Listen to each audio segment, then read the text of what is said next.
As promised, we continue our conversation with the founder and managing director of Draper, Fisher Juritzen, venture capitalist Tim Draper. He recently beat out 44 other bidders at the U.S. government's Bitcoin auction last week.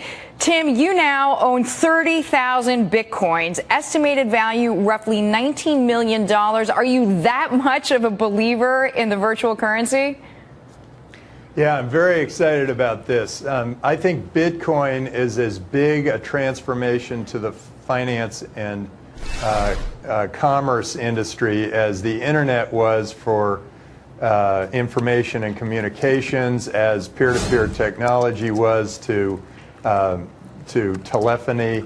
I think this is as big a change as any of those are, and I am very excited about Bitcoin and what it can do for the world. It's going to open up the world in even a bigger way than the internet did, right through commerce.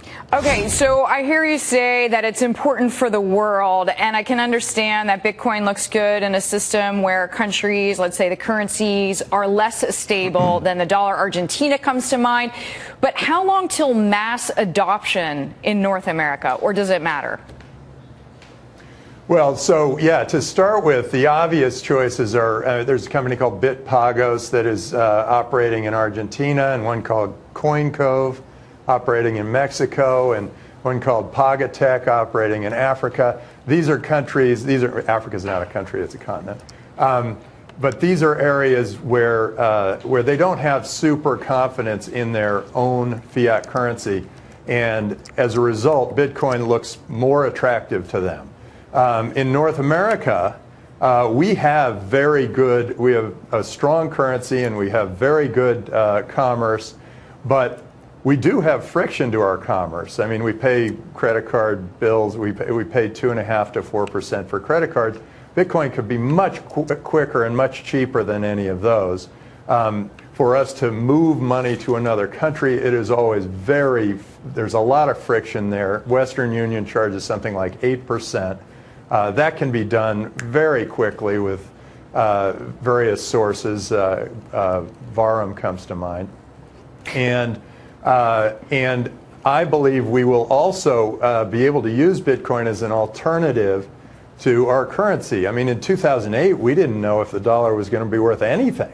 When the markets were crashing around us or whatever, I mean, Bitcoin was, if Bitcoin were here in 2008, which I don't think it was, it would be a stability source for our world economy. And so I think when you no longer have confidence in your own currency, that's a great opportunity to use Bitcoin. But as an investor, you need to be able to hedge. I mean, every investor who's a fiduciary should be at least partially involved in Bitcoin, because it is a hedge against all the other currencies.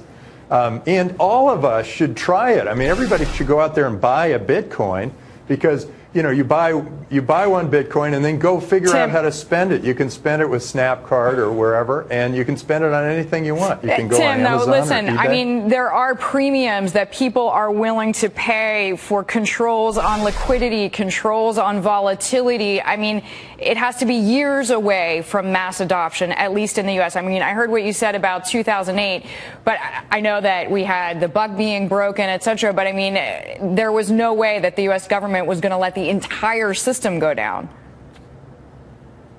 Well, I'm glad it didn't. But I do believe that we've got a big opportunity here in Bitcoin.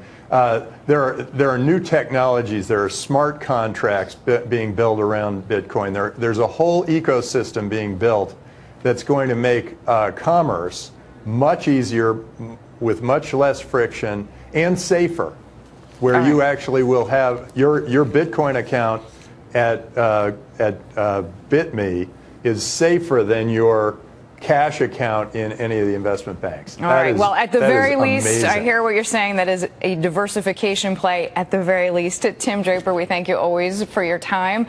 Venture capitalist joining us there.